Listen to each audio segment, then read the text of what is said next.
कि उस लड़की ने चिल्लाते हुए उसका हाथ हटा दिया और ऐसे ही उस लड़की से दिव्य ऊर्जा बहनी शुरू हो गई और आदि भी हंसते हुए उंगलियां चाटने लगा और सोचने लगा, आखिर खेल शुरू हो ही गया, अब मजा है।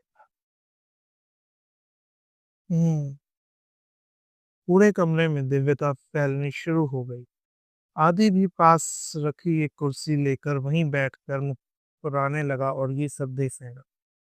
फिर कुछ समय बाद एक आवाज आई, राक्षस राज, तुम यहाँ इस लोक में क्या कर रहे हो? आदि को अपनी पिछले जन्म की बातें बिल्कुल भी याद नहीं थी, पर वह भी हंसते हुए कहने लगा, काम सब देवों को बता दो कि मैं बदला लेने वापस आ गया हूँ। यह सब सुन उस लड़की में से एक दिव्य ऊर्जा प्रकट होने लगी और बोली, तुम वापस अपने लोक लौट जाओ, यह लोक इंसानों के लिए बना है। यह सुन आदि भी हंसने लगा और बोला, तभी तो एक देव सीधा इस लोक में अपने भगत के शरीर के सहारे दखल देने की कोशिश कर रहा है। और तुम्हें क्या सच में लगता है कि तुम जैसा निचली योनि का देव मेरे सामने कुछ पल भी टिक पाएगा? यह सुन वह दिव्य ऊर्जा घबरा सी गई और डरते हुए बोली, तुम ऐसा कुछ नहीं कर सकते हो, और जंग कई अरबों काल पहले खत्म हो चुकी है। और अगर तुम मुझ पे हमला करते भी हो तो यह दानव और देवताओं के युद्ध की फिर से शुरुआत होगी।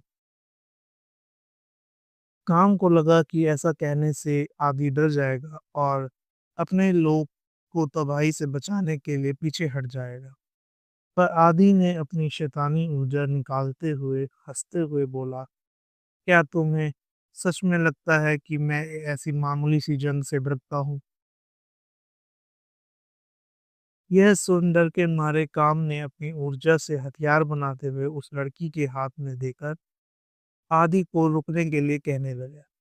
आदि ने हंसते हुए धीरे धीरे आगे बढ़ना शुरू किया और अंध को बाहर आने का आदेश दिया।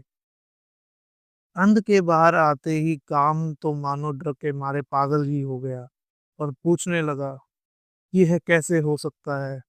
अंधकार, तुम यहाँ कैसे जिंदा खड़े हो? तुम्हें तो कब का मर जाना चाहिए था। यह सुन आदि और अंध एक दूसरे की तरफ देख हंसने लगे और मन ही मन खुश होने लगे, क्योंकि अभी तक अंध को उन धोखेबाजों के बारे में मालूम नहीं था